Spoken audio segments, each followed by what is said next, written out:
আমরা আবারও দাবি জানাচ্ছি নুরুল হক নূরকে চিকিৎসার জন্য দেশের বাইরে নিতে হবে। দেশে অবশ্যই তার ভালো এবং উন্নত চিকিৎসার ব্যবস্থা আছে, কিন্তু আমাদের কিছুটা সংশয় এবং সন্দেহ রয়েছে, যে কারণে আমরা দাবি করছি নুরুল হক নূরকে উন্নত চিকিৎসার জন্য দেশের বাইরে নিতে হবে।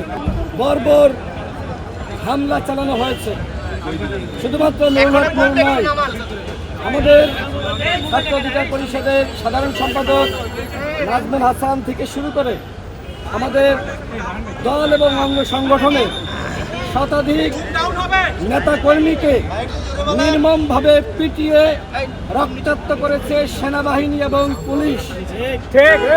আমাদের কার্যালয়ের মধ্যে প্রবেশ করে নেতাকর্মীদেরকে রক্তাক্ত করা হয়েছে। গতকাল আপনারা খেয়াল করে থাকবেন এবং অনেক মিডিয়াতে এসেছে কিভাবে গণ অধিকার পরিষদের কার্যালয় ভাঙচুর করেছে সেনাবাহিনী। আমাদের যে সকল নেতাকর্মীরা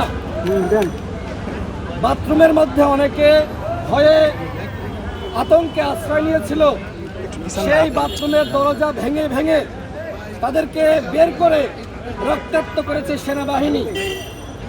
আমি খুবই আসলে নিজের কাছে এক ধরনের লজ্জা লাগছে যে সেনাবাহিনীর নাম আমার মুখে নেওয়া লাগছে। যে প্রতিষ্ঠান আমাদের গর্বের প্রতিষ্ঠান, গণ অভ্যুত্থানের যে প্রতিষ্ঠানের ভূমিকা আছে, সেই প্রতিষ্ঠানের কতিপয় ব্যক্তিকে রক্ষা করার জন্য আজকে পুরো বাহিনীকে কলুষিত করা হচ্ছে।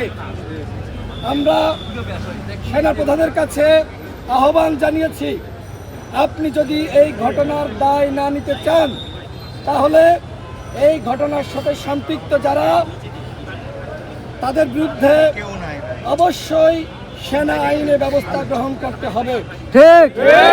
আমরা 24 ঘন্টার সময় দিয়েছিলাম, কিন্তু এর মধ্যেও সেনাপ্রধান তার অবস্থান স্পষ্ট করেননি। কেন তিনি তার অবস্থান স্পষ্ট করছেন না, সেটি আমাদের কাছে অত্যন্ত উদ্বেগের, যে এই ঘটনা আসলে তিনি জানতেন কিনা। আমরা সেনাপ্রধানকে আবারও বলতে চাই, আপনি অনতিবিলম্বে আমাদের উপর যে হামলা হয়েছে, এই হামলায় আপনার অবস্থান স্পষ্ট করুন। প্রিয় সাংবাদিক ভাইয়েরা, আপনারা জানেন নুরুল হক নূর এখনো পর্যন্ত ঢাকা মেডিকেলের আইসিইউতে কাতরাচ্ছে। গতকাল রাতে আমি তার সাথে দেখা করেছি এবং আমি তার সাথে কথা বলার চেষ্টা করেছি। অনেক মিডিয়াতে যে খবর আসছে যে পুলিশ নুরুল হক নূরকে আঘাত করেছে, এই খবরটি সঠিক নয়।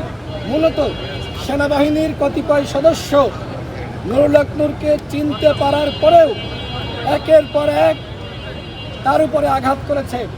আপনারা খেয়াল করে থাকবেন, একজন সেনা সদস্য সে লাঠি দিয়ে নুরুল হক নূরের বুকে আঘাত করেছে।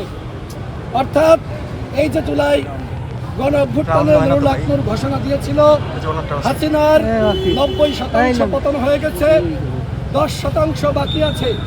এই জুলাই গণ অভ্যুত্থানে আমাদের দলের নেতাকর্মীরা যে ত্যাগ স্বীকার করেছে, এই ত্যাগের প্রতিশোধ এইভাবে নেওয়া হয়েছে।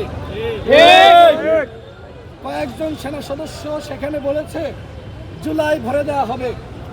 অর্থাৎ এরা কারা আমরা জানতে চাই।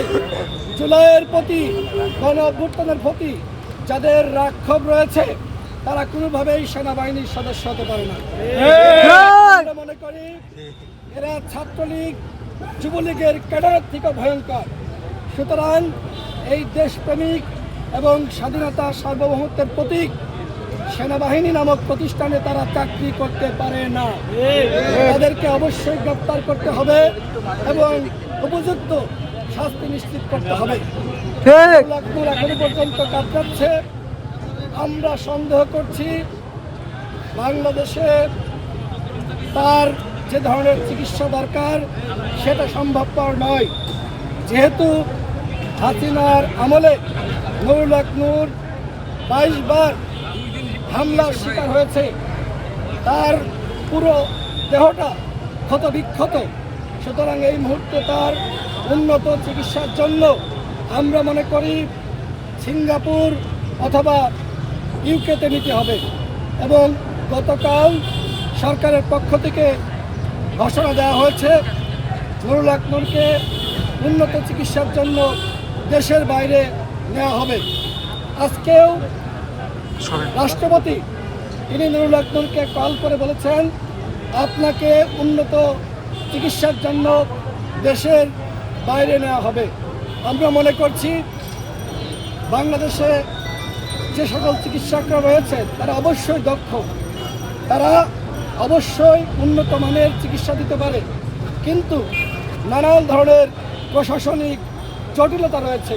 আমরা সন্দেহ করছি এইখানে চিকিৎসা হলে নুরুল হক নূরের নিরাপত্তা বিঘ্নিত হতে